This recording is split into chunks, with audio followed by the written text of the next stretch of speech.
Okay, this is chapter 10, Forces and Motion. We're looking at the sixth and final section. It's about pullers. There are two scenarios with pullers, really. The first one is this kind of scenario. We have a smooth pulley. So this thing here is smooth. It rotates freely. There's no friction around here. On either side of the pulley, you have two inextensible strings, which are light, they don't weigh anything, and at the bottom of each string you have a weight. So that's our scenario. The example I'm going to do to help us understand this is example 13 on page 173 if you've got the Pearson textbook, example 13, page 173, but I'll talk you through it if you haven't anyway. So we've got particles P and Q of masses 2m and 3m. So in this particular example, you're not given the exact masses. You were just told that this one is 2m and that one's 3m. So we have forces pulling down on this one of 2mg due to gravity, and this one is 3mg due to gravity. So that's the start of our forces diagram. The forces diagram on a pulley can get a little bit complicated. So these are attached to the ends of a light inextensible string. The string passes over a small, smooth, fixed pulley, and the masses hang with the string taut. The system is released from rest. So there'll be something about initial velocity being naught somewhere along the line. Okay, our first thing is to write down an equation for the motion of P and write down an equation for the motion of Q. Well, let's sort our diagram out first. Let's think about this one. Because this is lighter than this weight is lighter than this one, let's assume that once we let go that it's going to move this way. It's going to accelerate this way. So this one is going to be accelerating upwards. So we need a little acceleration diagram, double-headed arrow. That's going to be A. Likewise, we need a little double-headed arrow coming down this way, because the motion's going to be going that way. Whoops, that way. What we also need here is some arrows for the tension in the string. Now, if we consider this weight, the rope is pulling it upwards like that. And presumably this one also, the string is pulling it upwards because it's slowing it down. Obviously, if we didn't have a string, this would fall at 9.8 meters per second. It's not going to fall as quickly as that because there's an upward tension. We've got a downward force here and an upward force, which is the tension in the string. Sometimes we need to consider what's happening on the pulley. You know, what is the force on the pulley? And the force on the pulley is caused by the tension downwards here. So pulling on that side and pulling down on that side. And all these tensions are the same. The only case where these are not the same is if either of these two weights lands on the floor, in which case the tension in this one disappears momentarily, and tension in this one disappears until this one falls back down and they're tight again. Or if the string is extensible, if it's springy, or if there is some friction in our pulley. In this particular chapter, the pulleys have no friction, they are smooth, and the strings are inextensible. So we can consider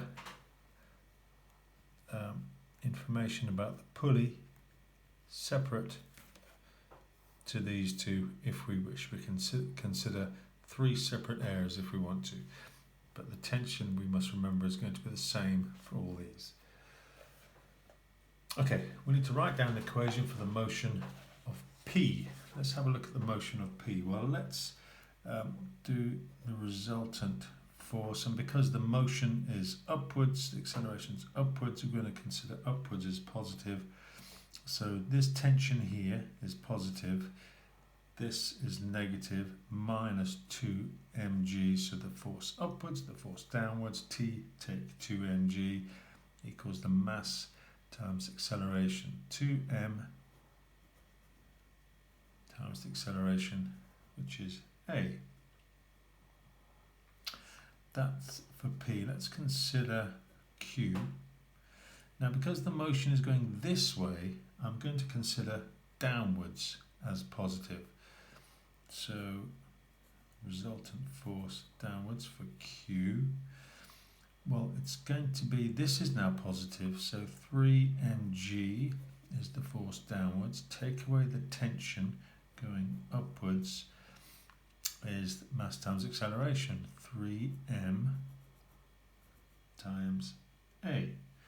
So that's how we can write our equations of motion, and we can now use these to find out what a is. Now, if these two tensions are the same,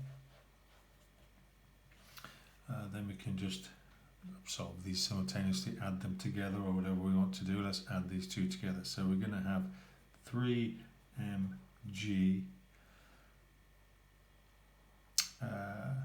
take 2mg, I'll take that one, take that, take 2mg, 3ma,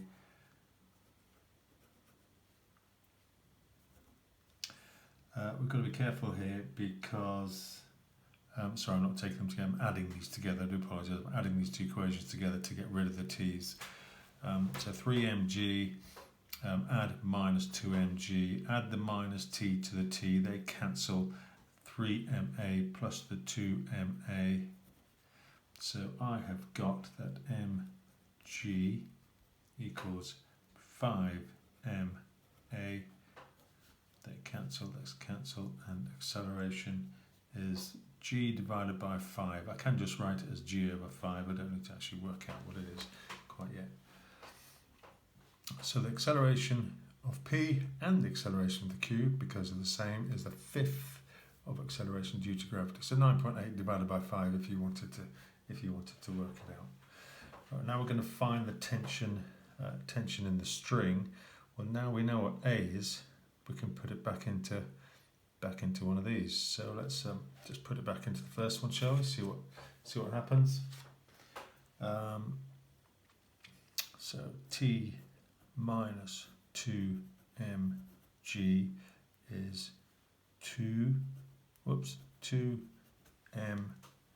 times a, which is g over 5. Right, we just need to play around with this a little bit. So the tension is 2mg over 5 plus 2mg. Well, that's 10 fifths.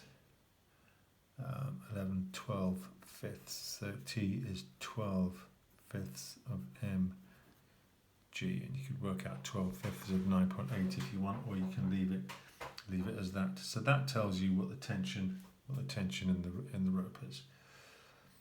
Now we can also use this information to work out what the force exerted on the pulley by the string is. Well, it's quite easy to see.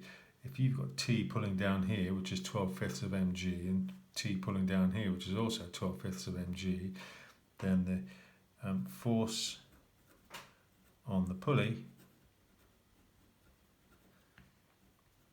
is 2 lots of 12 fifths of mg, which is 24 over 5 mg. Again, you could do 24 fifths of 9.8 times m and work it out that way.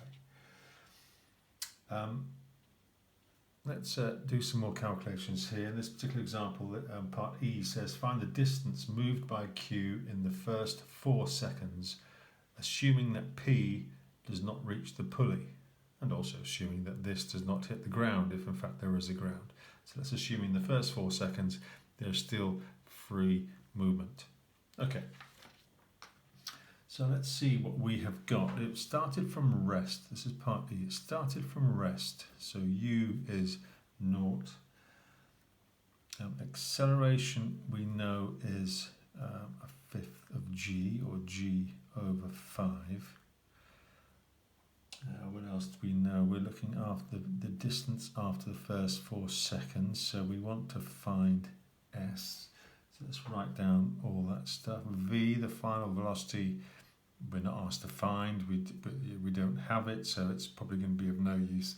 I want an equation that links these things together. Well, this one jumps out of it. S equals ut plus a half a t squared, which is 0 times 4 plus a half times by g over 5 times by t squared. So let's just work that out. 0 times 4 is 0, obviously. This is g over 10 t squared. So t equals the square root of what am I doing here? T is 4, so I should have a 4 there. Come on, sort yourself out. So the distance is 16g over 10, 1.6g, so s is 1.6g. Whoops. I hope your working's neater than mine. 1.6g. So 1.6 times 9.6 is approximately 15.7 meters.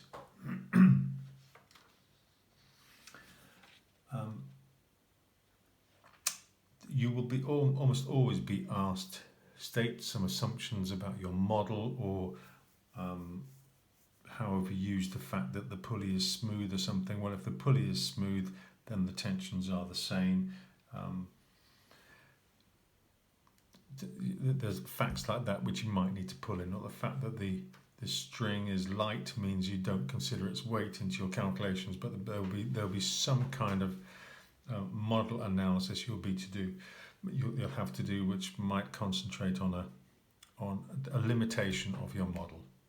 So a limitation is that we haven't considered friction, that the string is inextensible. It's very tricky to get a string which is completely inextensible. But these are limitations of our model. But for a starting point, let's get to grips with these basics.